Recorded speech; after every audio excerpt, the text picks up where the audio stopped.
I turn on the microphone to start talking, and I just froze. Because I had made the mistake of asking the previous DJ, how many people are listening to me at this point? And he's like, well, on average, about 400,000. And I'm like, He goes, dude, you got one more chance. Can you do this? And I'm like, yeah, I can do it. And so then I did it.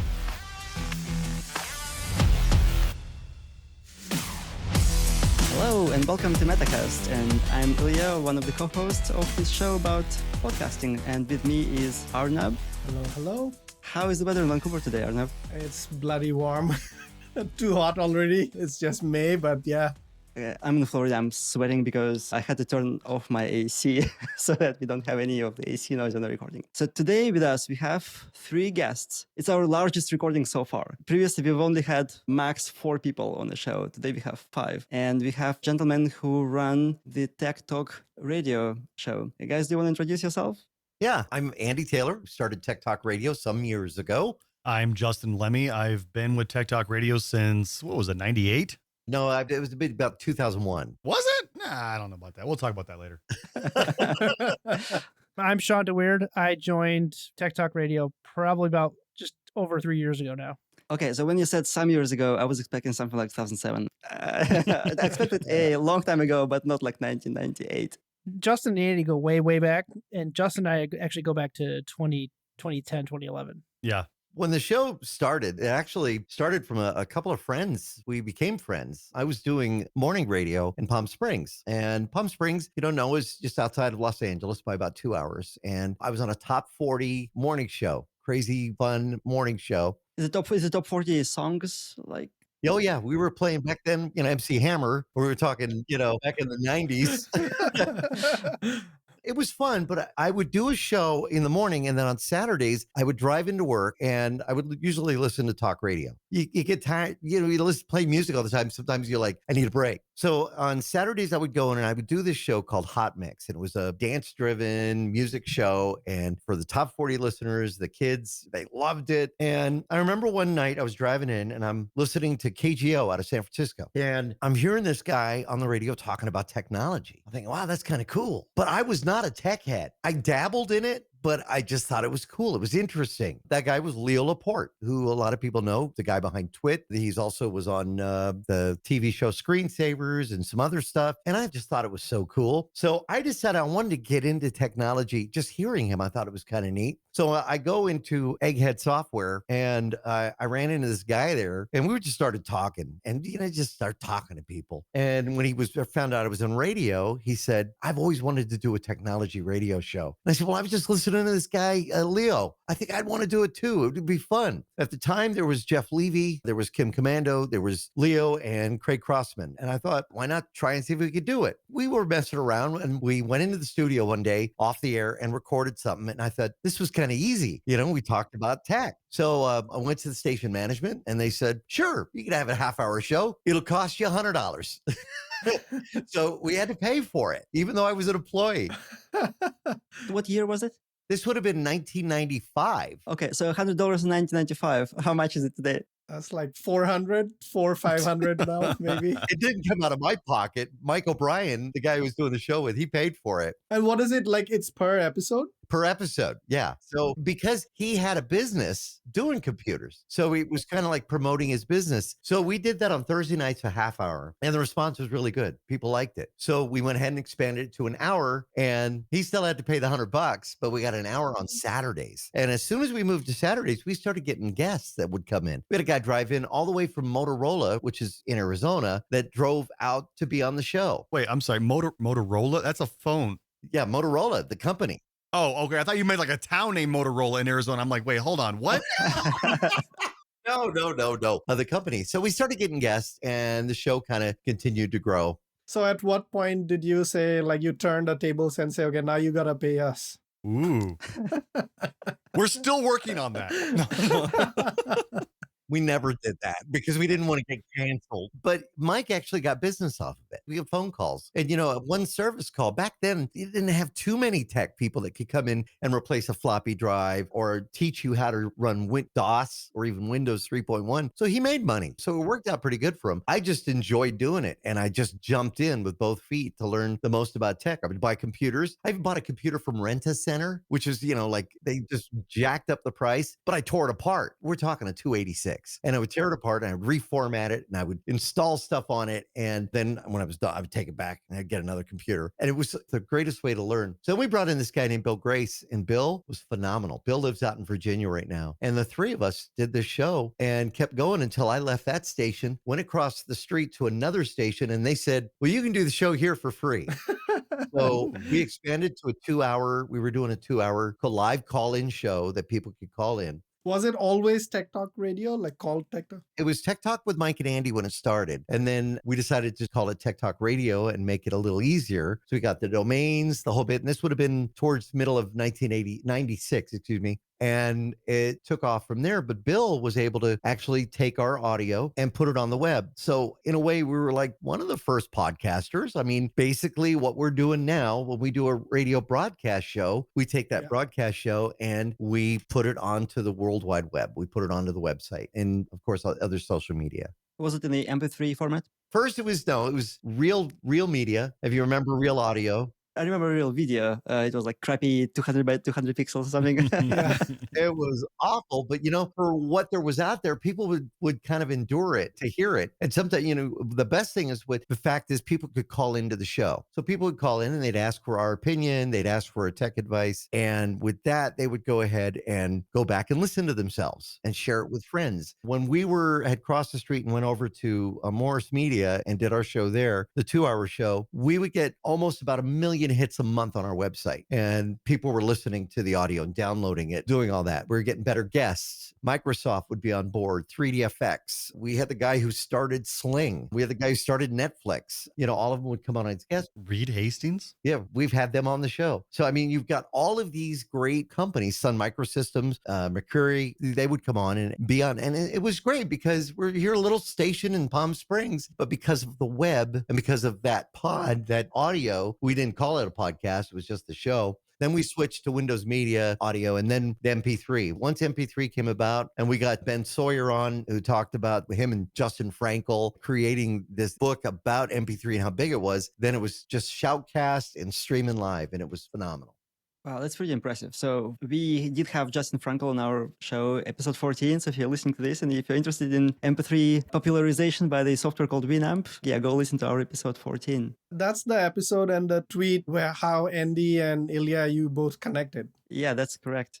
The story behind that is I had just recently found a bunch of audio going all the way back. Justin and Shawn, we all thought, what do you guys think? We thought running a best of once in a while, or even, a classic moment from the show would be good. And so we said, let's take this Ben Sawyer interview, who wrote this book with Justin Frankel, and we'll put it on the show. So we put it on our broadcast it again. I re-edited it to let people know, because sometimes you talk to people back in the 90s and the early 2000s, they'd mention a website. The website doesn't exist anymore. The website for MP3 Power doesn't exist anymore. So do a little editing here and there and get it back on. And then I was all proud of that. And then next thing I know, I'm on Twitter and I see your tweet about having Justin Frankel. I'm like, wait, they got Justin on the show. How'd they do that? Yeah. Right. So maybe let's talk a bit about radio. My family had a radio thing on the wall that plugged into a socket. I mean, I was born in USSR and I grew up in USSR and Russia, I guess. And then I did have radio in my car. My car still has radio, but I think last time I listened to radio was in 2008. Actually, I remember that moment. There was some war going on between Russia and Georgia like 15 years ago. And I was listening to news like crazy, like every day driving to work, I was listening to those news and also was listening to some music on the radio. But then I moved out of Russia and my new car had a CD changer. Do you remember those things? Oh, yeah. Mm-hmm. Yeah. You like feed it 6 CDs and then with MP3s, right? It could play like all of my whatever Alice in Chains and Nirvana, Offspring, all of the collections that I had. So I forgot about radio. So at this point, it's hard for me to remember what is it like to like tune into radio and actually be dependent on somebody else's programming. But the thing I wanted to dive in a little bit. So there are these AM and FM standards, or actually I don't even know what they're called, right? Can you, I guess, educate us on what those stand for and what's the difference between AM and FM? What's the reach? So like if you're in Palm Springs, yeah, like what do you do? How far can you go on those waves? It's going to depend on the license that the radio station has. You know, you've got the Federal Communications Commission pretty much handles all the licensing for radio stations, and it's going to be based on how much power they're allotted, how tall their tower is, and that's how a radio station is going to cover a market. Now, the goal for radio is to educate, entertain, and inform, and radio's done that. I mean, I'm in the radio business. I do a regular radio show. Justin worked with me in radio as well. Shawn worked in television, but that's the goal of radio. Now, the fact is right now, AM radio is going through a bit of a challenge because I don't know if you saw the stories that many manufacturers, electric car manufacturers, Ford, have been talking about taking AM radio out of vehicles.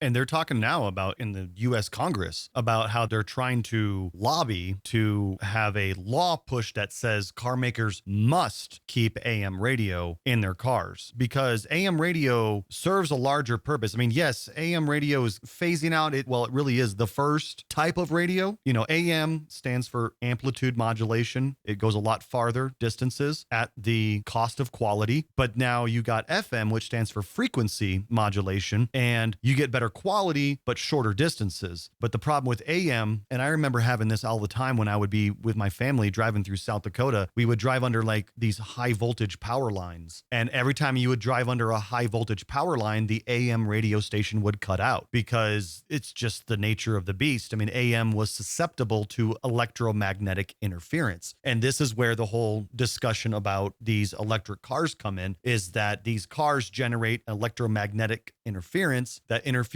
with the AM radio of the car. But going back to what I was saying about the FCC and Congress is that, you know, AM radio serves a major purpose because, you know, we have, God forbid, a national disaster. Internet's going to go down. Satellite radio is probably not going to work. FM radio might work. AM radio still going to be there unless the towers get knocked down. And especially when you drive through like remote areas, mountain highways, or like national parks, you sometimes see like these emergency weather alerts or things like that. Tune to AM 1050. Exactly. It's the only way to hear all that. Yeah. And so AM radio does go a lot farther than FM radio. You can't get FM radio in the mountains. You can still get AM radio just because the nature of how the modulation of the frequency happens. So, yeah, I mean, I'm on board with it, what Andy was saying.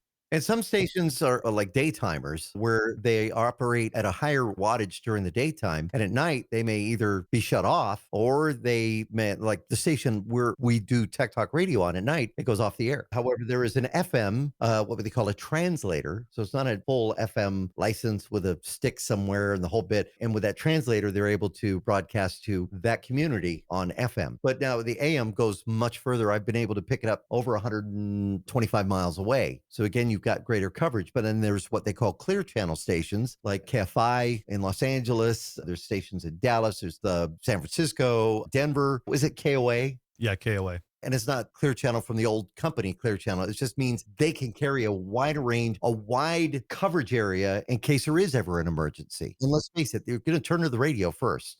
2 points real quick about that. Yes, those clear channel stations are actually required by the FCC to be the national EAS originating station. What's EAS? EAS is Emergency Alert System. You know that thing you hear? You know, that stuff you hear on the, this is a test of the emergency broadcast system. This is only a test.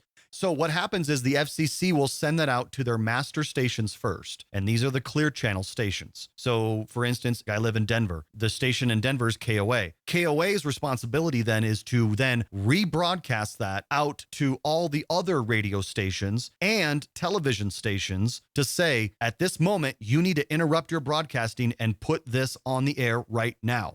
Sometimes they have no choice. You can't save it. You don't have a choice. It could be right in the middle of the 5 p.m. news, you know, whatever on TV. And it's like, and And it's like, oh, well, that's an EAS test. Think about how it's been really helpful in Amber Alerts. You know, when a child is abducted, or here in Arizona, we get silver alerts when somebody has left a facility that they're at, the whole bit. So again, yeah, radio certainly serves a purpose. It really does. I have a funny story real quick about going back to what Andy was talking about with these stations. Some of these are, high power. Some of these are low power. Some of them go off the air. The station that Andy and I worked in Tucson on the AM, it was AM 990. It was a 10,000 watt station during the day. And at night, it was a 1,000 watt station. So we still broadcast at night, but we obviously, because of the atmosphere getting thinner at night, we had to turn our power down. Otherwise, it would reach a much farther area beyond our licensed region. But the way it was done was a physical switch that would kind of like Frankenstein, pulling that breaker down on the wall. It was like that. Well, one night there was a rat that was in that area and it got caught between the things. So it got fried with 10,000 watts, but also the thing never fully switched onto 1,000 and nobody really knew the difference. And the next morning, because I was program director of that radio station. So I was kind of like the boss of that radio station. I was getting emails and calls from people take in mind, this is in Tucson, Arizona, 50 miles from the border of Mexico. I was getting calls from Ohio saying that we could hear your radio station at night. That's how far you can go with 10,000 watts. And would that overlap some local, maybe 990 AM? Yeah. Oh, absolutely. It was totally illegal. They were not happy about that, I'm sure. Yeah, we were overpowering local stations. Like Kansas City, they're like, we can't even listen to our AM station because you're overpowering it and you're in Tucson. So what happens if you use the same frequency, right? It's all mapped out. So say you have a station that's 1080 AM. Well, a 1080 AM is not going to be in that map, that broadcast coverage map. You're not going to get another one. Just like you have 640 in Los Angeles, you're not going to get a 640 that is going to overlap. So it's all planned out by the FCC. They engineer it and they show the areas that you can broadcast in and what power, the whole bit. So they've got that pretty much down. But you make the point about radio that you tend to not listen to radio. That's one of the things, and I will say I love the business, but it is one of the things that people are migrating to is other technology, like this podcast, listening to your podcast, because you do something different. You're not just introing a song. You're not telling you about, Sam's Plumbing in town. You're talking about an issue that people may be interested in. That's why so many choices now are available out there, and people are migrating to these other sources, whether it be through TuneIn, some of the one we go through, which is Spreaker, or any of the others.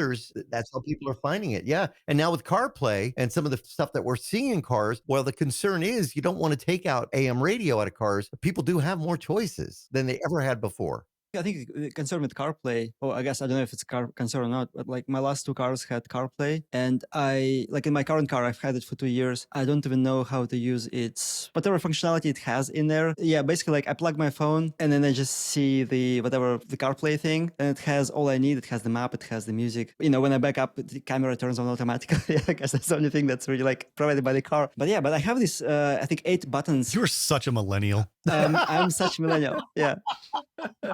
Shawn would be in there too, wouldn't you, Shawn? Yeah. So Justin, in your last episode, you used a term for something that's between millennial and Gen X. Zennial, yes. Yeah, that's what I am. I like to call it the Oregon Trail generation. Yes, the Oregon Trail. Because we all played Oregon Trail. Yes, totally. So coming back to that, we heard how 25 years ago, so this Tech Talk Radio has been going on, Andy, your show for 25 years now, right? So where did you meet Justin and Shawn, and tell us a bit about those things? You can tell the first part, Andy, and I'll tell the second part.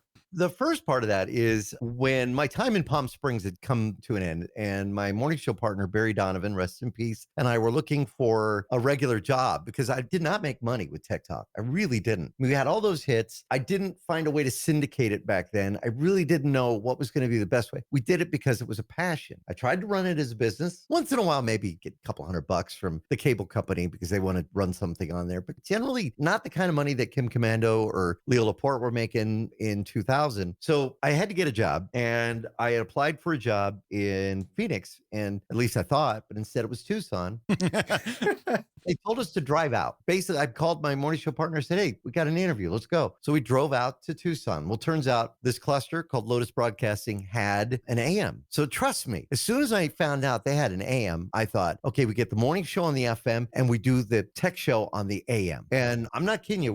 Once we had an offer on the table, they were still running the show in Palm Springs. I come out here to Tucson. I moved out here. My wife and kids, they stayed in Palm Springs. So the show was in Palm Springs and I was running it in Tucson as well. So I would go back and forth on the weekends and we would record it and do the show. And then I'd bring it back. We'd run the previous shows on that AM station for the Lotus Broadcasting one. So when I finally said, this is too much, I'm going to give up Palm Springs, Mike and Bill were like, yeah, we're kind of tired too. So we didn't do it in Palm Springs anymore. But the day that we stopped, they ran Tech Talk Radio for almost 14 hours, just nonstop shows because they were redoing their studio. So it worked out perfect as a swan song. So I come out here to Tucson and doing the show, and it was me and myself. And okay, I can do a show by myself, but honestly, it just sounds so much better when you have somebody to talk to. And so Justin was running the board, and Justin was talking about, hey, I kind of like this technology stuff. And so he'd open the mic. Justin would be like 17 at the time, 17, 18, like very, very young. Yeah, 18, weren't you? I was, let's see. So you're right. I thought about this after you first said it, Andy, but yeah, it was 2001. So I was 20. I was 20 years old. He would just open the mic. I'd be talking and I liked it because he good sense of humor and we would joke about things, do an hour of the show. People would call in and if I couldn't answer the question, I would make a note and I'll say, I'm going to tackle that one next week on the show. So it got people to tune in the following week and that continued to be good. And then Justin had to go off and join the Navy.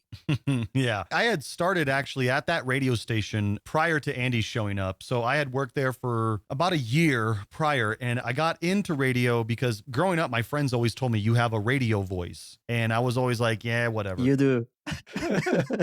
Yeah, well, thank you. No, I appreciate it. That's why you're the voice of the biggest water park in the US, right? There you go. Yeah, there you go. Very good. Yeah. I went to Lotus Broadcasting just by happenstance and I walked in and I just put an application in. I'm like, I want to be a radio DJ. But I had no idea that radio DJs, when they apply for a job, you don't just put an application in. You got to have like a demo tape. They don't care about your resume. They want to hear your voice. They want to hear how you can talk. I didn't have any of that. So immediately they threw my resume out, but they gave it into a pile that happened to find its way onto this AM host that was on that radio station there who was looking for a new producer. Burley. Bert Lee, yeah. I interviewed with Bert Lee and he was like, all right, yeah, I want you on my show. I mean, this guy was like old curmudgeon guy, right? But a great guy, but yeah. He would smoke in the studio. Like, is this like a no smoking area? Yeah, cigars and cigarettes. I mean, he'd go through a pack in like 2 hours. Like this guy was just whatever. But I was his producer. And during that time, after the AM show would get done, I would go over to the production studio and I would listen to the FM DJs and how they would talk. And I would try to replicate it. And so I would practice. The station that Andy joined eventually was 96.1. So I would be in the production studio and I'd be like, 96.1 KLPX rocks Tucson. Hey, it was Pink Floyd and Led Zeppelin. Coming up, your chance to win tickets to go see James Dio in concert. Man, you did that so well. I would practice that over and over and over again. And I finally got a chance to be on the radio. It was like, I'll never forget it. Well, the very first time was Christmas party of 2000. They forgot to book a DJ for that night, for the drive home. So like it was 7 to 12. And I'm like, I'll do it. I happen to be there. And they're like, I'll do it. And they're like, okay, here you go. And they threw me a pair of headphones and they like go on the air. And I remember the song it was funny. It's a classic song, but it was Led Zeppelin, Stairway to Heaven. Coming out of that song, I turn on the microphone to start talking and I just froze because I had made the mistake of asking the previous DJ, how many people are listening to me at this point? And he's like, well, on average, about 400,000. And I'm like, and I remember freezing and he comes over and he sees me through the window and he runs in. It was Chuck Taylor, runs in, grabs the microphone. It's like 96.1 KLPX. We'll be right back. And he goes to commercial and he's like, turns off the mic. He goes, what the was that? And I'm like, I'm sorry. He goes, dude, you got one more chance. Can you do this? And I'm like, yeah, I can do it. I can do it. And so then I did it. But after that got done, I started doing the overnights, but I would still produce Bert Lee's show. And then the program director of that AM station sadly passed away, R.I.P. Chapman. And I took over the radio station because I was the only one that really knew how to run the station. And so then Andy and Barry joined KLPX, and Andy came and said, hey, I want to do a tech show. So I started doing that. I'm like, hey, I'll be your board operator. And then I started doing that. So then we did that for a couple years. Then 9/11 happened. My brother, he had joined the army, and he was like, hey, I'm going to go to war. I know it. I don't want to do this. I'm going to go to war. And I said, look, man, if you get sent to war, I will join up with you, but I won't join the army. I'm kind of allergic to bullets. So I'll join the Navy. We're smart. We stay 500 miles back and bomb people. Oh, my Lord. Well, I mean, it's true. All respects. Yes.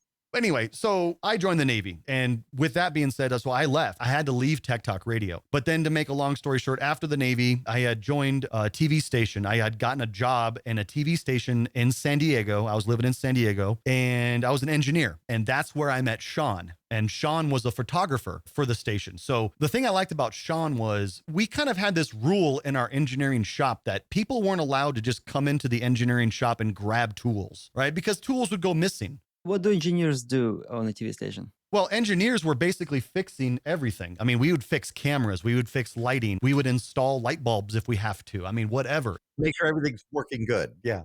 Yeah, just make sure everything's working good. But we always had a rule that people were not allowed to come into the engineering shop and grab tools. Shawn would just walk his happy ass in and grab whatever tool that he wants and just start going to town on it. And I'm like, yo, are you going to bring that back? He's like, oh yeah, no problem. I'll bring it back. And he always would. So I started to trust Shawn, and I'd be like, oh, it's just Shawn. Shawn can come and do what he wants. He's good. And so then Shawn and I started talking, and we became really good friends, and we became gaming buddies. We would play games after our shifts got done. We'd go home and play computer games for a couple hours. And then, fast forward 4 or 5 years, whatever. And then I said, hey, Shawn, do you want to join Tech Talk Radio? Come on the show with us. And ever since. Let's be real. You panic called me and said, we need a third person for our show. Okay, I was going to leave that part out, but sure. Yeah, he told me, he said, yeah, this guy, and I thought, well, let's try it, because we've had co-hosts over the years, Randy Malik, Carol DeAndrea, we had a girl who was doing the show. We've had different hosts, and what happens is when you're not paying people, like you guys are doing this, you have a love for this, but when you're not paying people and you're telling them every week you're going to get together and we're going to talk about this, sometimes they're like, I'd rather watch Law and Order SVU. I'd rather do this. I gotta redesign my closet and stuff. Yeah, so people drop off, and I understand that. Sometimes they come back. Yeah, and I mean, so this crew, though, I think is the longest running crew of the shows. And yeah, we're still not getting paid, although, we're making some strides. I think when it comes to syndication, we were syndicated for a short time, and sadly, the syndicator, from what I understand, didn't pay his tax bill. Can you explain what syndication means in the world of audio? In the world of radio. Yeah, you guys are syndicating yourselves. By using the web, everybody can syndicate themselves by telling, hey, tell your friends about this. Let's use Twitter to promote the show. That's syndication, getting people to listen into it, or getting an aggregator, a company to carry it, like Podbean or Spotify. They're carrying the show. That's self-syndication. In the radio world, syndication is when I have a show and either I put it up live on a satellite, or I send them the show, or they download the show and they say, I'm in a station in Tupelo, I'm going to run your show. So we were syndicated via satellite for about, I think, Justin, you were in on that syndication with Slick. That was probably about maybe 6 months. We had a station in Grafton, Virginia that would play us. We had a station in Indiana, Montana. They were working on New York, and the syndicator, they found I didn't pay his bills, and they took his equipment. So, and that's happening live. So you broadcast, and then it goes to the satellite, and then they receive it in their whatever in Montana, and then they broadcast it to their audience.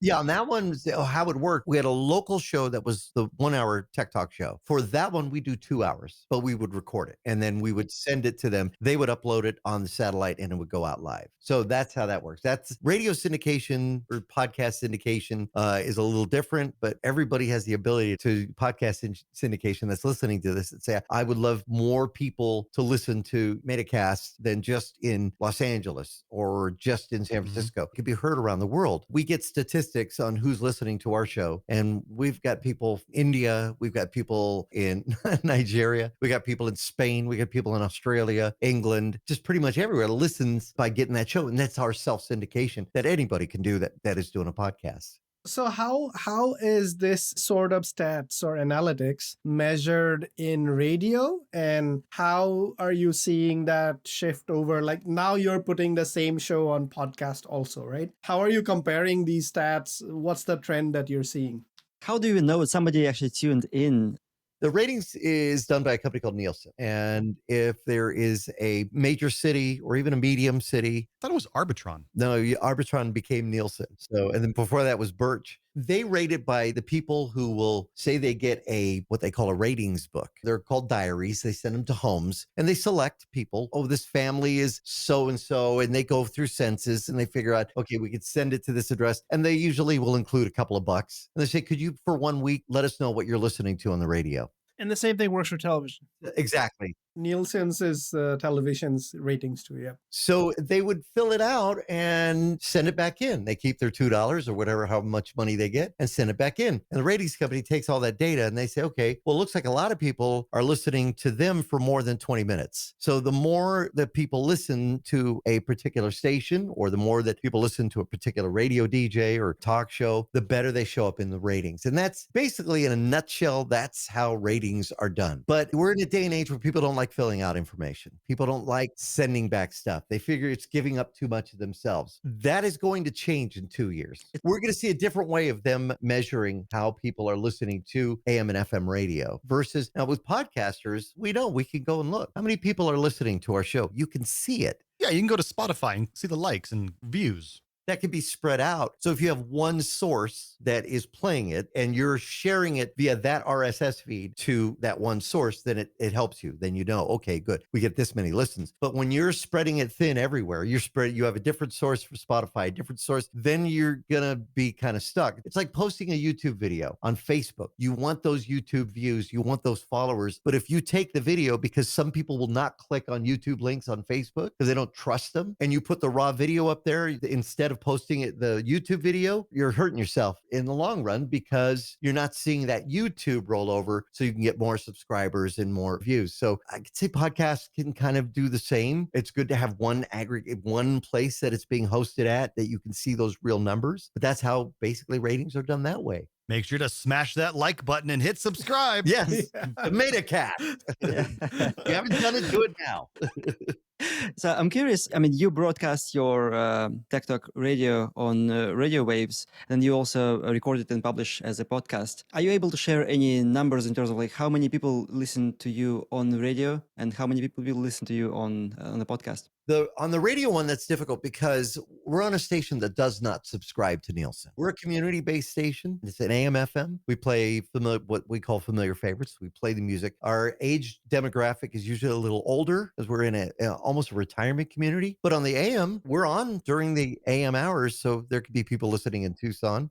Can I ask you a question, Andy, about that? Yeah. You said that they don't subscribe to Nielsen. So the station has to pay Nielsen to be a part of it? Yeah, you have to pay. If you don't pay Nielsen, you won't get those numbers and you will not show up in the ratings. And Nielsen takes a little bit of that money and tells people to like give them data in exchange for that little bit of money. Exactly. So you pay them because you want to be able to sell based on ratings. The best community stations I've worked for, I've always found that they do things outside of the box of AM, FM radio. They utilize social media. They utilize video casting. I set up the station that I'm at now with videocast so that they can videocast public service shows that they do. So again, very community based. I remember watching at some point, I can't remember what year it was, but I remember being able to tune in to like an FM radio broadcast, and they would say, go to our website and watch the live video of us in the studio talking. So I could see like a camera they would mount on the wall, and it would just be a radio studio, and the two DJs or two or three or four, how many ever DJs there are, would be just talking. And that was so cool to me. Like, oh my God, I'm behind the scenes. I can see these radio DJs, and good Lord, they're ugly. Yep. Yeah. I did it. You saw a pretty good trend of radio stations doing that. Sirius, Howard Stern, Yep. Bob and Tom, Cheech and Chong, a couple, Leo Laporte for a while. Yeah. So you saw a big trend in that, and it became very popular, and that eventually turned into podcasting. Yeah, it's kind of all worked its way towards that. Now, some of you don't know this, but Shawn was in one of the most viral videos Oh my God, yes. that was on YouTube. And we thought bringing Shawn onto our show was going to bring us hundreds of thousands of listeners. Instead, it took 100,000 viewers away. No, I'm just joking. You make one viral video and everybody expects the world, right? You have to tell us what that viral video was now. Yeah, Shawn, Yeah, please. Shawn, tell the story. Okay, so let me give you a little bit of backstory about my career in the broadcast world. So I started working for a broadcast station in Grand Rapids, Michigan for the Fox affiliate as a satellite truck operator. I drove the satellite truck and did live news broadcasts. Wait, hold on. This is, I think, beyond my knowledge. What's a satellite truck operator? So when you watch a newscast, right, and the anchor is out on the scene of an accident or a story, right, they're doing the report live. Now it's way different. I'll get into that. For a period of time, you either had to use a microwave mast to do a microwave transmission, or you had to use a truck that had a satellite that folded up. He's thinking microwave where you're making popcorn. I mean, it's the same concept, but it's just a little different. So I drove this big truck and would go and set up these live shots and beam up to the satellite. Have a giant satellite hanging off the back of a truck pointing up at the sky. Sends a signal. Yeah. So that was my job as the engineer, to do that and run those live shots. And then over time, the need for satellite became less and less with the internet and bonded cellular devices and things like that. So that job got phased out. And so I didn't do that. So rural northern Michigan, think just cornfields and beat up houses and just nothing, corn and trees. This guy decides to throw this massive rager party, invites everybody, and it gets picked up. It gets blasted out on social media, and Project X, which is a huge party Twitter sphere, picks it up and says, everybody go to this party in Mecosta County, Michigan. What year is this? 2014. So this guy throws this massive rager. 4,000 people show up to this little farmhouse. It's packed. People are intoxicated. There's drugs. It's a big deal, right? So much that the cops can't even show up. So the next day we go and we cover the story. We're shooting B-roll of the house, all the litter and everything. And this car pulls up and this guy gets out, and I just was small talking with him and I said, "Man, what a hell of a party you guys had." He goes, "Yeah, this is my house. You guys want to see video of the inside?" And I couldn't scramble my microphone out fast enough to get this guy who threw this huge party. And you can look it up. If you Google Mecosta County rave, How do you spell Mecosta? Mecosta, Mecosta. And we get a tour of this guy's house. It's completely destroyed. There's people passed out on the floor. There's people passed out outside. And we're interviewing, and he goes, "Oh, I didn't make this kid pass out on the floor." And so I'm shooting the video and I pan down to this kid passed out on the floor. It's a very comical moment. It's kind of hard to explain without actually watching it. His dialect, I think that made it even funnier. Yeah, he's got a little bit of a northern Michigan southern twang. I don't know really how to describe it. More of a Yooper mixed with southern accent. But anyway, so that scene of me panning off of the guy down to this guy passed out on the floor was just really, really comedic timing. And It went viral. it ended up getting picked up by Jimmy Kimmel. It aired on his show. It got picked up by a bunch of other news outlets. And he was the camera guy. Shawn was the camera guy. I was running the camera, yeah. So it got picked up by Kimmel. It aired on his show. And then it got just a bunch of traction. So the kid that was passed out on the floor called us and said, "Yo, Jimmy Kimmel called me out, man. I got to tell my side of the story." So we drove back up there, interviewed this guy. This interview is also out there. And we got there, and this guy is completely drunk off his rocker. Still. Yeah. He's got a gallon of whiskey in his hand. He's talking. It's funny. He calls out Jimmy Kimmel. Jimmy Kimmel picks up that segment of our show, re-airs it again.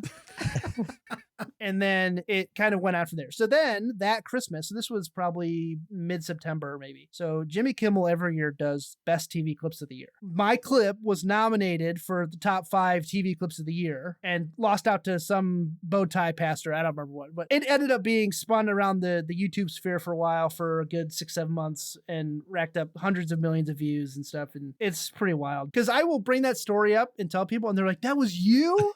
Yeah.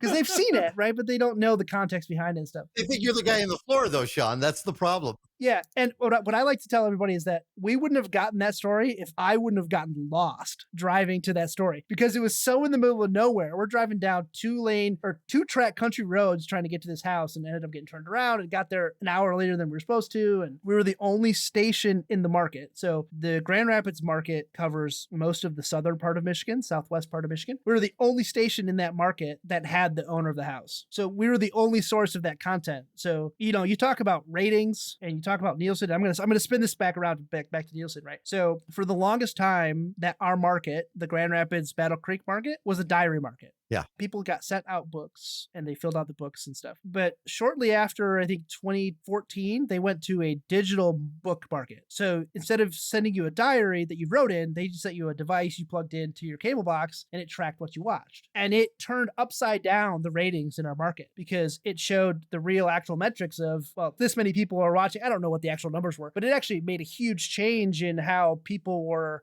this many people are watching our show now. The big driver for that is ad revenue, right? So if you're the leading morning show and now all of a sudden you're not the leading morning show, your ad buyers are going to pull their money out and go with the people that are the higher. So you saw this huge, almost like a 180 of turnover in the market. So it was pretty wild. I'm kind of wondering for you guys at Metacast, what is the biggest challenge that you guys see for podcasters? Because there might be some new podcasters, people who've been thinking about it, people who are seasoned that have been doing it for a while. What is some of the biggest challenges for the podcasters that are really, trying to get the word out every day about what they do? I think it's breaking through because there are 5 million podcasts out there, 1.5 million active podcasts, 75 million episodes. It's a massive library of content, and the discovery isn't really great on, like Apple Podcasts, Spotify. So if you start a new podcast, you might be super talented, produce like great content, but like nobody can find you because they don't know you exist, right? The discovery in those apps like Spotify or Apple, they would always recommend you, whatever, the Joe Rogan, Lex Friedman, all of the top. Basically, the bigger ones get bigger, but the smaller ones just get tired of it after they get like 7 listens per episode. Yeah, after a few episodes, they may say, okay, nobody's listening. And then they feel that upon themselves. And that's hard. In radio, there's a rule that, and for an everyday radio show, it takes 2 years for listeners to bond with a radio show, whether it be a morning show, an afternoon show, or an evening show. It takes them about 2 years to say, I really like this, to really build that show to its potential. I think for podcasters, that's still the challenge. It takes a while of consistency and being there. Even when you're having a bad mood, we've had situations on the show where maybe Justin couldn't do it. Both Justin and Shawn are fathers where they couldn't do it. And luckily we've got enough in our library that we could say, well, we'll run a best of this week, come back next week refreshed. But to always have content out there for people to always be able to listen to, I think that's the key. Do you think social media is the way to spread the word? And is it worth spending the money on, say, Twitter? I won't spend money on Twitter. I've done it before. And now they want you to spend money by getting your blue check mark, and then you can advertise. They won't take my advertising money because I'm not going to pay for a blue check mark. We are still figuring out how to promote our podcast. I guess it may be similar to Shawn's story. We just accidentally hit some success with Justin Frankel episode because it just went pretty popular on Reddit. But otherwise, we haven't quite figured out how to drive listeners to our podcast. Fortunately, I cannot comment on Twitter. I think I've been registered on Twitter since 2009. I tried it multiple times, but I keep walking away from it. It's just something in the platform doesn't work for me. And I think Twitter recently, the things that you post, it's not necessary that the followers that you have will actually see it. Yeah. Because it's all algorithm. Yeah. So sometimes I feel like it just goes into a black hole and nobody actually sees your tweets. It's the same thing. Like you look at those, the video game streamers that are on Twitch. You go to Twitch, you're recommended the same big guys over and over again. You're the same people that have got 10,000, 50,000, 100,000 live viewers. But these people that are out there and they play games and they've got maybe 1 or 2 viewers and they never get really discovered unless you get somebody like, I'll give an example. You got like Mr. Beast, on YouTube. Occasionally he'll go to Twitch and he'll find some video game streamer that's just playing by themselves. And maybe they've got 5 people watching, or maybe they got 0 people watching, and he'll jump in and he'll give them like $10,000 or something just to be like, hey, thanks. And they're like, oh my God. They freak out. Then they retire and move to Alaska. Yeah. But I mean, it's like you're diving into the ocean to have a brand new podcast or a brand new video game stream or whatever, nobody's going to find you unless there's got to be some better way of doing this. Yeah, and hopefully people that listen to Metacast or even our show or any of the shows that are out there, you get that base to say, give it a like and share it. That's the best way you can ever help a podcaster is by sharing what they're doing. And, check it out first. Make sure they're not whack jobs. But seriously, I've had to tell relatives that before. I think that's a great point. In our second episode, we had Brian McCullough from the Internet History Podcast. And the thing that he said was, look at it like a ladder. So for example, we had Justin Frankel over. And because of that, we're able to have you folks over today. And then somebody will notice that. And maybe Andy, one of your followers, will say, hey, I want to do this, right? And so you got to make this a ladder and keep getting like bigger and bigger and use the people that you're bringing on as guests into the show to spread the word also. Yeah, it's funny because I had a meeting today with somebody who actually told me, have you ever thought about taking your podcast and turning it into a radio show? And I said, wait a minute. No, it's a radio show that we turned into a podcast. Yeah. This is a crazy idea. This is going to turn into Inception now. You can have it. It's ready to go. There should be no differentiation. It's entertainment and it's informative and it's sometimes educational. But more than anything, it's got to be fun for a podcaster to just keep continuing to grow and not to give up. The thought, I've listened to podcasts before, and there's a few out there, and I do listen to different podcasts, but I'll find one and I'll listen to it, and it'll be 2 hours. 2 hours is like a lot to request of somebody. Well, I listen to Huberman Labs, and he's like a neuroscientist, and he talks about things, but his podcasts are like 2 hours. It takes me a week. I mean, thankfully, he only releases one a week, but it takes me a whole week to get through his show. I mean, Lex Friedman episodes are like audiobooks. They're like 5-hour episodes, and he does like every other day.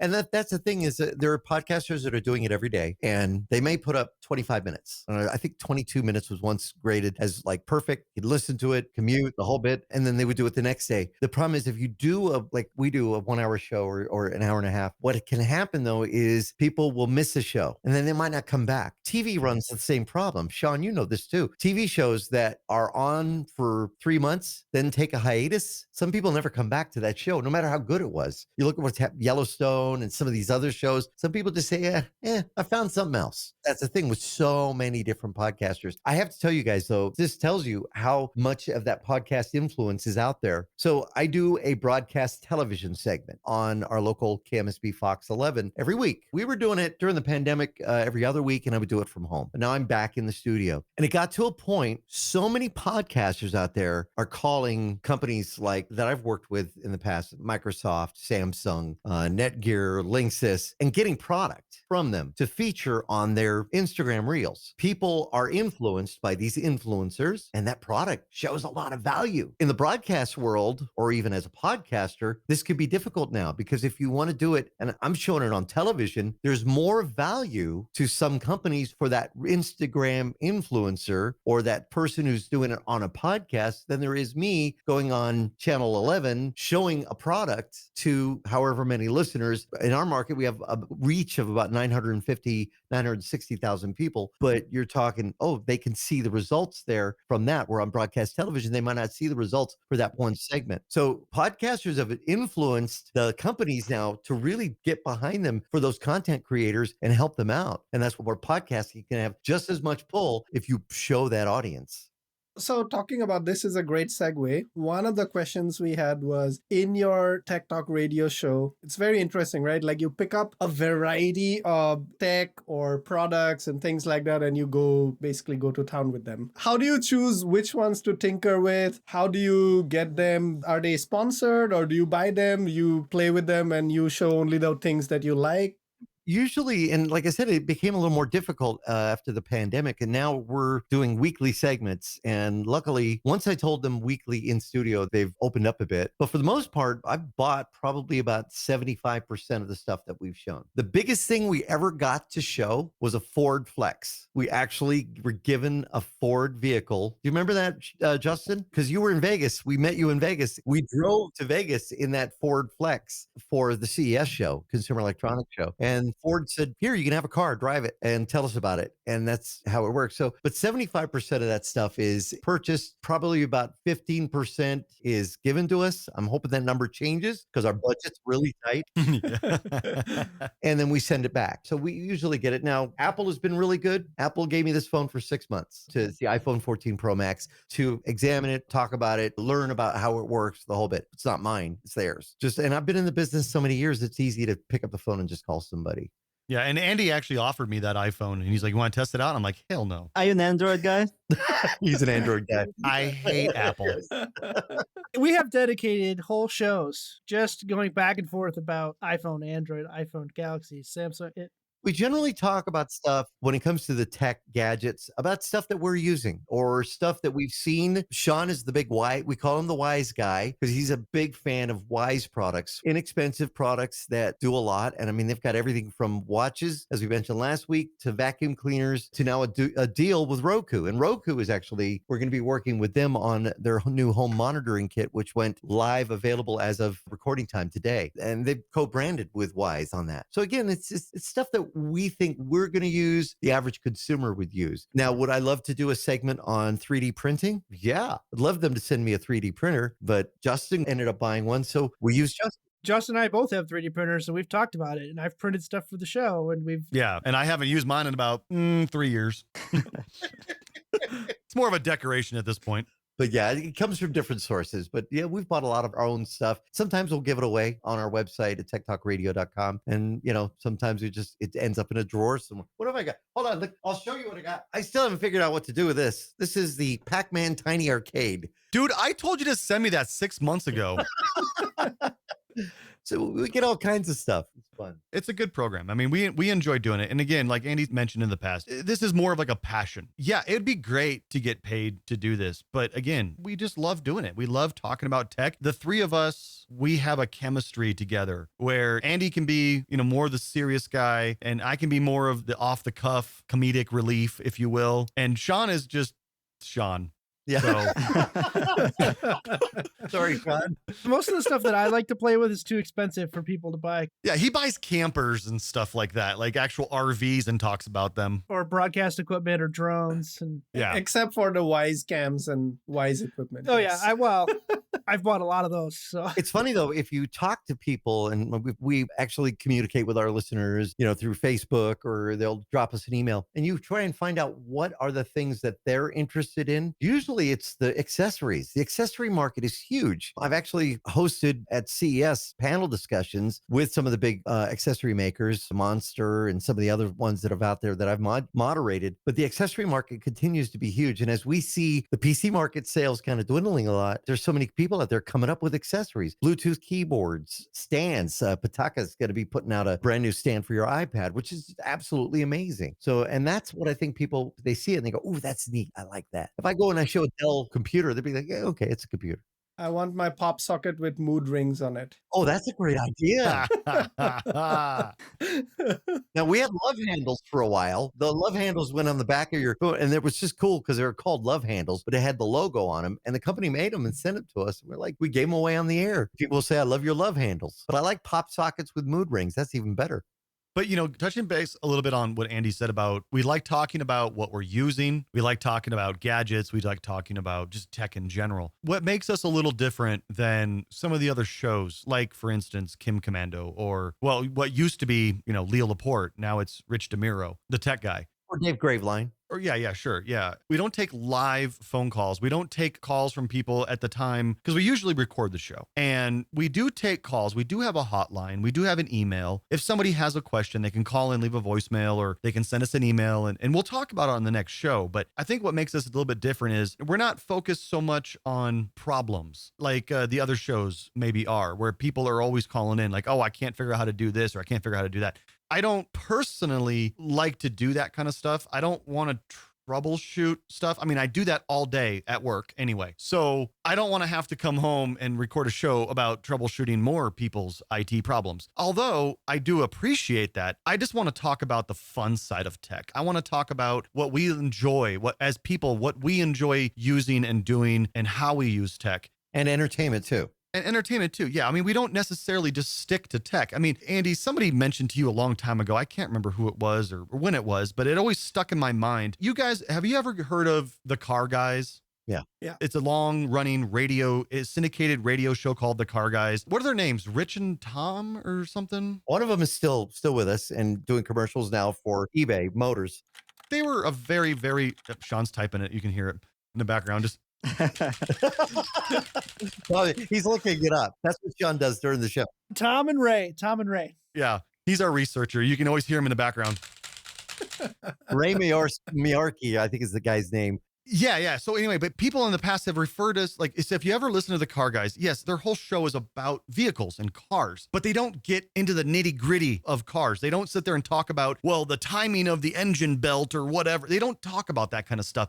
They have fun with it. They're kind of more of an over-encompassing view of cars. And people have compared our show to the Car Guys, but for tech, because we don't get deep dive into, oh, the BIOS of your computer and blah, blah, blah needs to get the pin changed on pin number 1. No, we don't get into the nitty gritty. We just talk about the overall architecture of technology and how we can have fun with it. You just talk about how a vacuum cleaner is not a good idea because it can suck in all of those jumpers.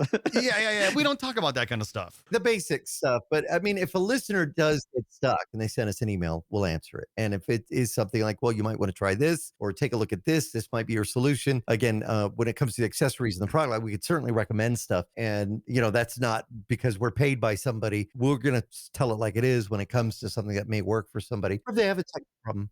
We talk a lot about building computers on our show, and we've all built our own computers. And we had a caller I think he emailed us and said, I want you guys to build me a computer that I can stream with. We took that as a challenge that each of us put together a computer and tried to get under budget. And we talked about why we picked which peripherals and what we liked about this and why we went with AMD or why we went with Intel, and then provided that as a PC part picker list to the guy, and he went and built his own computer. That's very cool. We all had fun with it. We kind of gave ourselves a challenge of let's build this guy a computer for his budget, and we had fun with it. So that's what I like about this show. We get to go, oh, Justin, why'd you pick that solid state drive? Or why'd you pick that RAM? Things like that. So I talk about technology all day at my job. It's my job as a broadcast engineer. I'm always looking at the new technologies. So I like playing with new technology and sometimes old technology too. So I get to do that on this show, and I just get to talk about it. It's cathartic.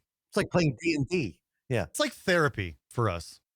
One thing that I really liked, I really enjoyed when I was listening to your show is the dynamic between the three of you. And actually, I was surprised to find out that you live in different cities because I thought you all sit at the same table in the studio because of just like how naturally conversation flows. Like of all of our 20 plus episodes, we've only done one in person and all of the other ones were, remote. And we always interrupt each other and there are some awkward moments. Just things happen that don't happen when we are in real life. What you don't see, because we do a Zoom call. We usually do a Zoom call. So there's the three of us on a Zoom call. What you don't see and what you're not going to see on this particular podcast is there is a lot of arm waving and finger pointing and flipping each other off. Like, hey, that was my thing I'm going to say. You don't get to see that. But because and absolutely no disrespect to Sean, but 2 out of the 3 of us are radio professionals. So we have that ability to kind of, well, no. I don't mean that in the wrong way. No, it's true. We know how to segue. And there are a handful of times, because it does air on the radio, there are a list of words we can't say. And Justin and Andy have been doing radio for decades. So occasionally I'll get on a rant and I'll throw in 3 or 4 of those words in a 3 or 4 sentence phrase, right? And then he's over there smashing the button to cut. I have a button that I can mark. So, okay, I got to go back and fix that. I got to go back. And then they got to tell me, you can't say that word. And by the 4th one, Andy's just wiping his brow like, oh, Jesus, please stop. Tell us about the device that you use to mark. We use a program for recording. There's different programs out there. Audacity, if anybody's thinking about it, it's free. Open source. Yeah, it's open source software that works great. Or maybe just take a step back. You're on Zoom call, but you record locally. We record locally audio. Andy, you should tell them how you and I talk. Yeah, I will. But Audacity is one. I actually use Adobe Audition. It's used in the radio broadcast industry like Pro Tools. I do commercials on it, does multi-tracking, the whole bit. Do you all go into a studio or do you record from home?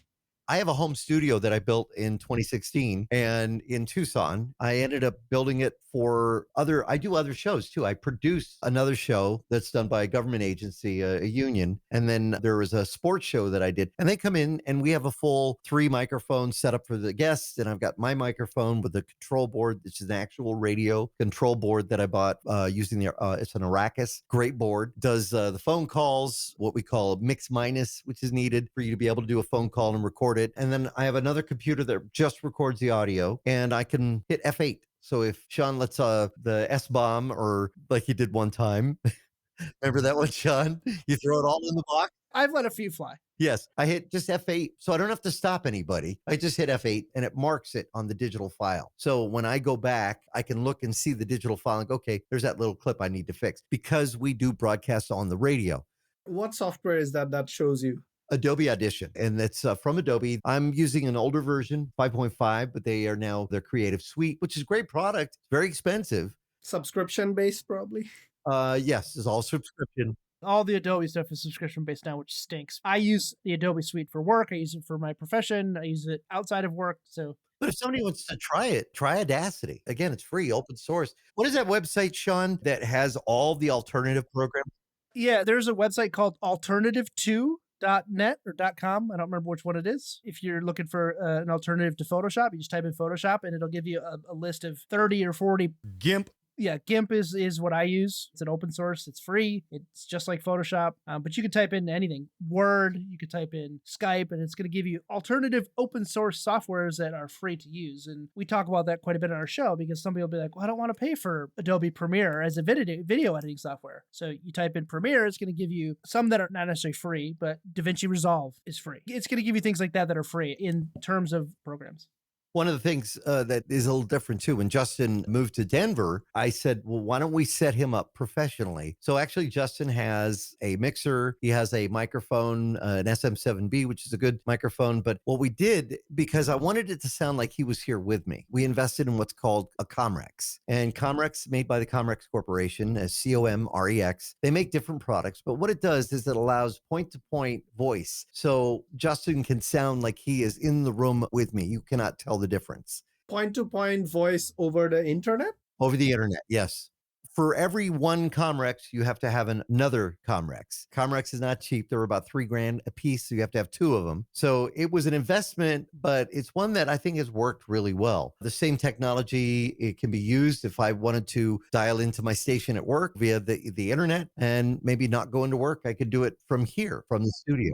And Comrex is used very widely in the broadcast industry also. So when COVID hit, a lot of broadcasters went to Comrex makes a server platform called Unity, which can integrate with Dante Virtual Sound Card. And Dante is a AES-67 audio transport solution. And we did a lot of remote talent from home. So talent calling sports games may not be on site. They are at home on a computer with a headset. I remember when they did the Broncos games like that. Yeah. So we invested heavily into that, and our media partners bought into that pretty heavily, and it's worked out really well. And we're continuing to do that even post-COVID. So Yeah, Comrex is great. They even make a different device now that, say, Ilya and Arnab, you want to do something similar rather than going through, an audio channel. It's a USB key. So you put you send the USB key to whoever your guest is going to be, and you have one on your end, and then it's doing that point-to-point audio transfer. So it just sounds like you're right there. The same processing now.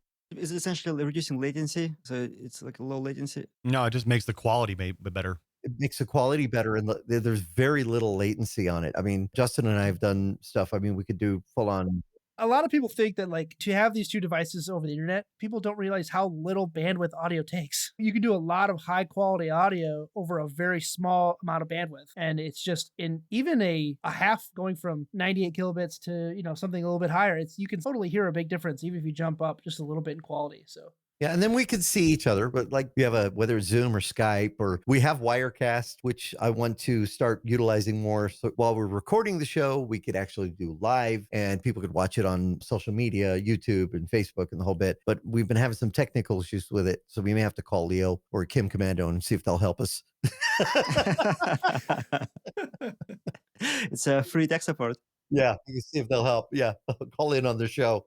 Yeah, you'd be surprised how many times, especially today, like my camera wasn't working, my mic wasn't working when I first logged in. Like how many times we were delayed by 10 or 15 minutes because one of us is having a tech problem. Yeah, I mean, this particular episode recording was delayed by about 15 minutes because of your camera problem. Yeah. It's Sean's fault. Right. It's still not working. And I'm the broadcast guy. So Yeah. Yeah. So you record live, right? Tell us about something funny that happened while recording, maybe with a caller calling in or something like that. Yeah, like what if somebody calls in and drops an F word or something on the radio? We have had that on the show. It gets edited. they don't have to worry about the people calling in. It's me. That's the problem. Yeah, usually it's Sean. And we'll take that video and we'll usually put that on to our Facebook page or Instagram or something, just because it's just so damn funny. Yeah. So we record the videos also, right? Like a bloopers.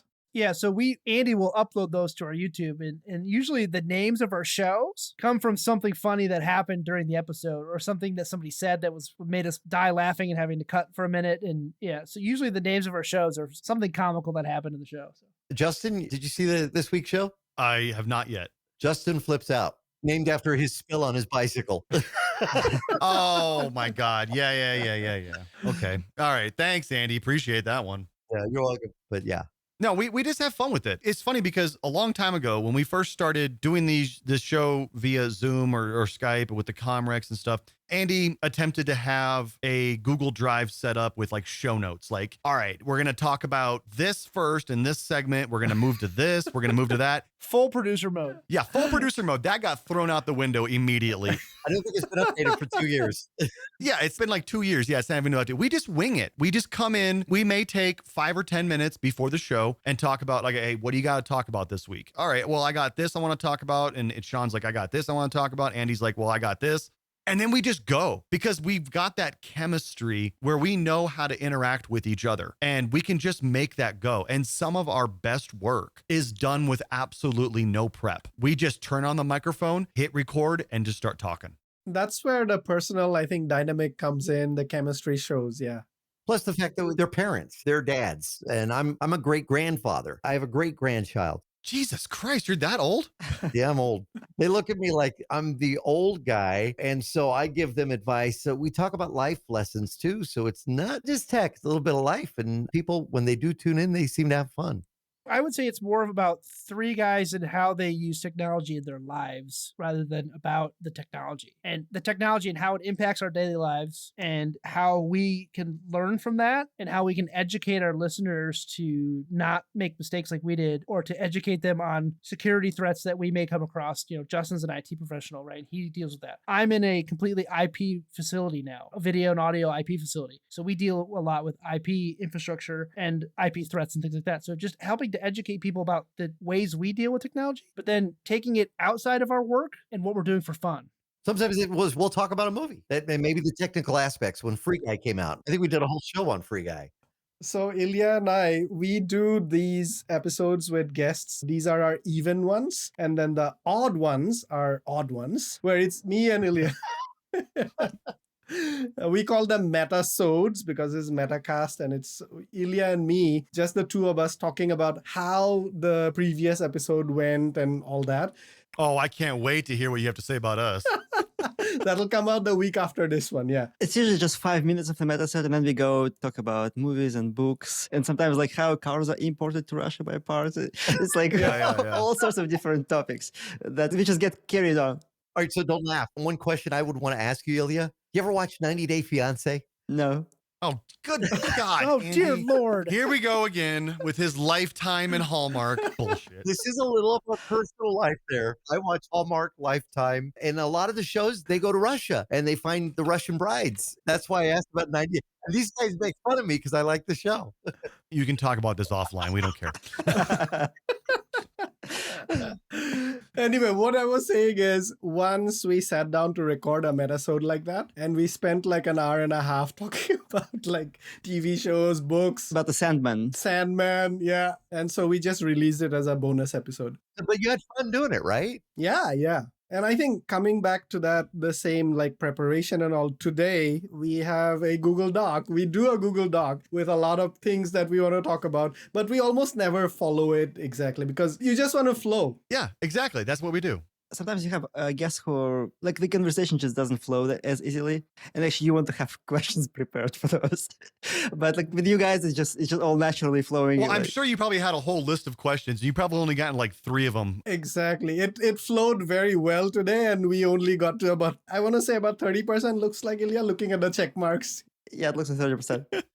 You guys know who Sid Caesar is? You ever heard of him? He's an old comic actor. Mad World, Vegas Vacation. I was so excited. I was going to interview him. So excited. That morning I woke up, I had my coffee. I was ready to go. We get him on the phone line. Mr. Caesar, it's so great to talk to you. Yes. That was it. Yeah. Well, seriously, the interview lasted like 45 seconds because my partner's like, "Yeah, we're not talking to this guy. Yeah, forget it." That was it. It was like, wow. So yeah, that's no fun. Going back to your question, something funny. I mean, I can't even think of anything in particular because we just have so much fun doing this show every single time we get together. And this has been fun too. Absolutely. And I think most of the fun stuff that happens is tech mishaps, right? Is we talk about problems that we had, or I crashed my drone, or Justin crashed his bike, things like that. You But got to bring that up again. Thanks, Shawn. so it's just stuff like we talk about stuff that happened at work. It's fun to us because it happened to us, and we can share that with our friends. And that's. I do have one thing though. I've been asking Andy to do this for so many years. But the thing is because we are a broadcast show that we have to maintain PG. I've always wanted Andy and me and Shawn to do Drunk Tech. Where we just get on and we just get shit-faced and we just talk about tech and we just and he's like reaching for the dump button. He's like, oh, I don't have to do that tonight. We just get shit-faced and we just talk about tech and we just have fun with it, but in a drunk fashion. We're just like, it's just like, I was like, whatever. As soon as he mentioned that, and that comes because I've done that on the air as a public service bit, but as soon as he said that, I grabbed the domain. We have it. I think logistically right now it would be a little difficult, but I would still love to make that happen one day. Maybe we'll invite you guys. You could join us. Yeah. Hell yeah. That'd be hilarious. Yeah, that sounds fun. Yeah. All right, Ilya, did you want to have anything else we can venture into, or? I guess I just wanted to ask for some parting wisdom for aspiring podcasters. Because the thing is, like, somebody like me or Arnab, before we started doing the podcast, hearing our voice in the recording was a torture, right?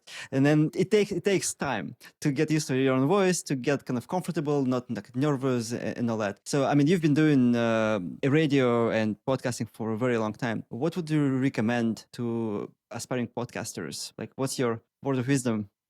I would say don't give up. If you've got an idea and you've got a passion and you've got something that you're pretty sure others are into it as well, keep going. Be consistent, do it, share it, make it fun. You never want to look at it like, oh, I got to do this thing. Make it like, gosh, this is my release. Some people will play video games. Some people will go for a walk, ride a bike. Sorry, Justin. Don't flip out. Come on. That was like 2 weeks ago. Come on. Everybody has a passion and they should follow that, and just not to give up. Don't be upset if one Sunday morning you wake up and you look at your numbers and you say, man, I only had 10 people check out my show. It will grow. It will. And again, keep it fun and they will continue to come back, and not to worry about that. As a guy who's looked at radio ratings for the last 30 years, I'll tell you, don't let it sway you. Build that audience. It takes time, and just have a good time with it. And if you get to that point where you say, well, it's too much work, then find something else that you want to do that you're going to have a good time with. I'll give a tip from somebody I mentioned very early on in this show earlier, my very first day on air, Chuck Taylor. This is a DJ back in Tucson, Arizona. He told me, you may have 5 people listening, you may have 500,000 people listening, but you should be talking like you're only just talking to one other person. This kind of a tip could be more for people who have a bigger audience and they might get nervous and they don't want to grow because they're nervous about having too many people listen to them. You're having a conversation with one person. And on the flip side of that, if you're only talking to one person, if there's only one viewer, you want to be talking like you're having a conversation to a big crowd too. You want to have that excitement, that energy. You don't want to come on your podcast and be like, welcome back to another episode of Cooking with Chad. Today, we're going to talk about slow cooking.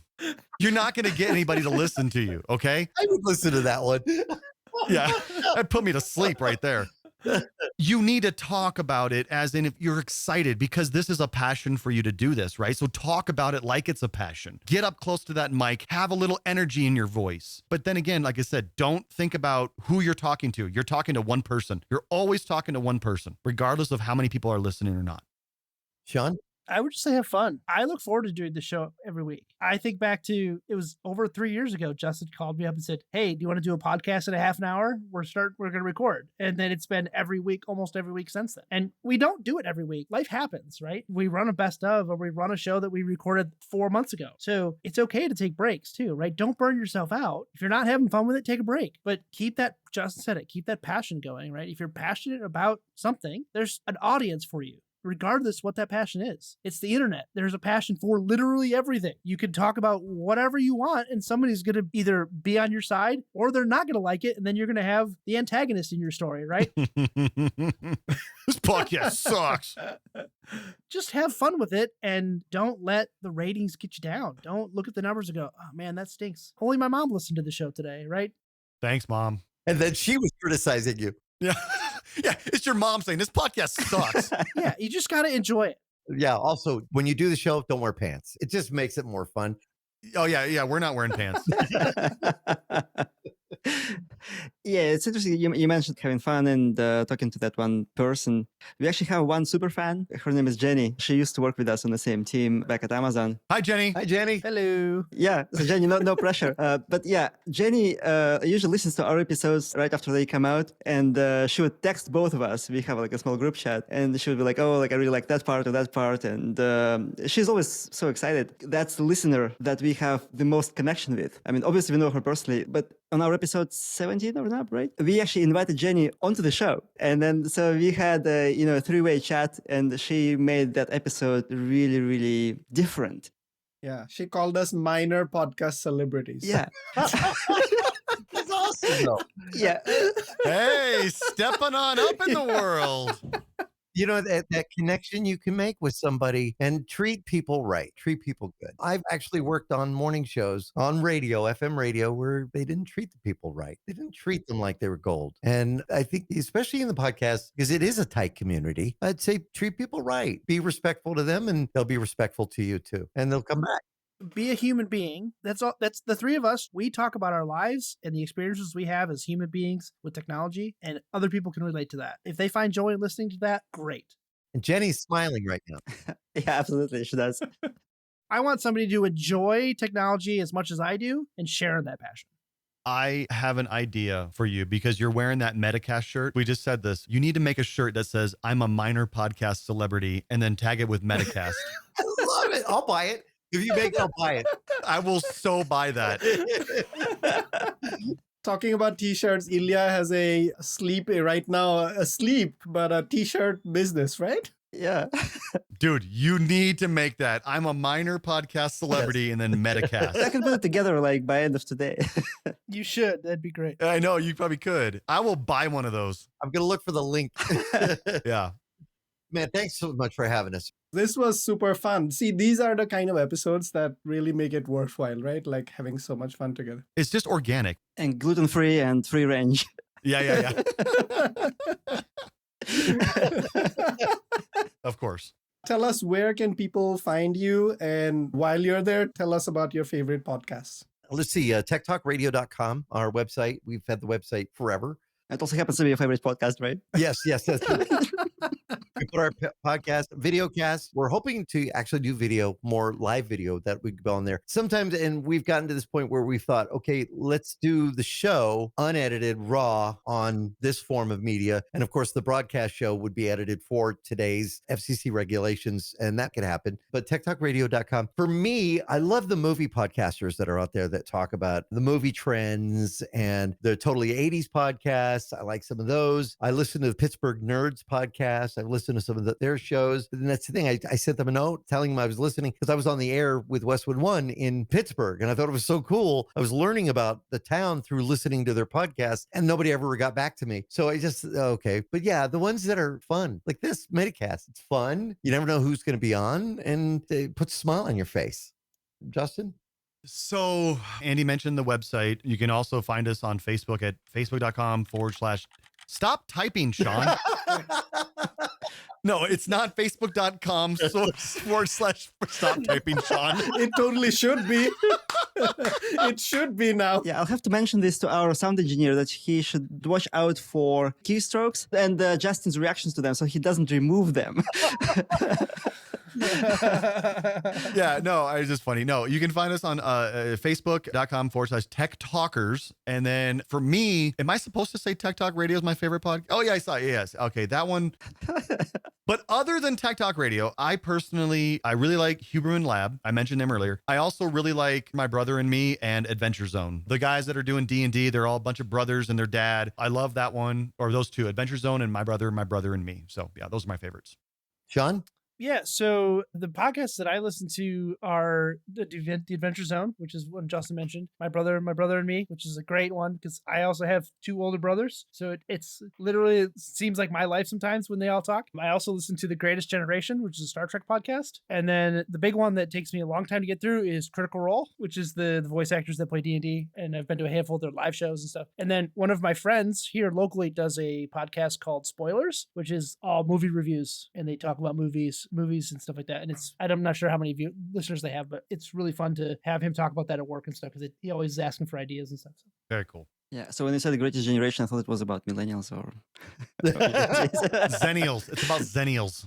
Zillennials, yeah. Yes. No, if you're into Star Trek, that's probably one of the best Star Trek podcasts that's out there right now. Awesome.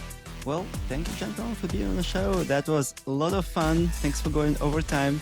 And we'll let you know when it's published. Awesome. Thanks for having us. We appreciate it. We'll share with our listeners too. Appreciate it. Thank you guys. Awesome. Appreciate it. Thank you very much.